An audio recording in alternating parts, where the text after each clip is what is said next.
Friends, పొద్దు నుంచి సాయంకాలం వరకు మీ మొబైల్లో మీరు ఏం వాడినా చాలా ఫాస్ట్గా ఉంటుంది అనమాట. దానికి మీరు ఇంటర్నెట్ చాలా ఫాస్ట్గా ఉందని అనుకుంటారు, కానీ కాదు, అది క్యాషింగ్ అనమాట. నెగర్ అనే కంపెనీలో వాట్ ఈస్ క్యాషింగ్ అని చెప్పి అడిగారనమాట. ఇప్పుడు క్యాషింగ్ గురించి తెలుసుకోవాలంటే ఈ ప్రాసెస్ మనం తెలుసుకోవాలి. ఫ్రంట్ ఎండ్ నుంచి బ్యాక్ ఎండ్కి రిక్వెస్ట్ పంపిస్తాము, అక్కడి నుంచి డేటాబేస్కి వెళ్తుంది, డేటాబేస్ నుంచి యాజ్ ఎ రెస్పాన్స్ వస్తుంది. ఇది మన అందరికీ తెలుసు అనమాట. ఈ క్యాషింగ్ అనే కాన్సెప్ట్ అటువైపు మనం ఫ్రంట్ ఎండ్లో కూడా వాడచ్చు, ఈవెన్ బ్యాక్ ఎండ్లో కూడా వాడచ్చు అనమాట.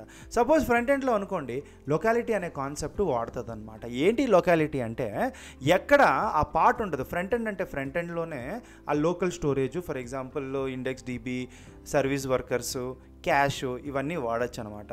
అదే బ్యాక్ ఎండ్లో అనుకోండి, రెడీ సర్వర్ మనం వాడచ్చు. ఇంకా ఎన్ని ఉంటాయో మీరు కమెంట్స్లో పెట్టండి.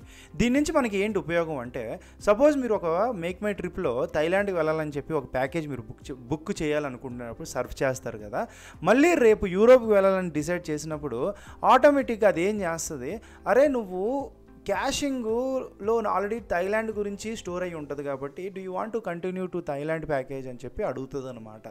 ఓకే, సపోజ్ మీకు ఇంట్రెస్ట్ ఉందనుకోండి, మళ్ళీ ఆ ఇన్ఫర్మేషన్స్ మళ్ళీ తేడం బదులు ఆ క్యాష్లో ఉన్న డేటానే మళ్ళీ ఉపయోగిస్తుంది అనమాట. అసలు క్యాష్ లేకపోతే మన వెబ్సైట్స్ చాలా అంటే చాలా స్లోగా ఉంటాయి అనమాట. So cashing is a very important topic. ఇది అర్థమవుతే థ్యాంక్ యూ అని చెప్పి ఇంకా కొత్త టాపిక్స్ రిక్వెస్ట్ చేయండి. Thank you.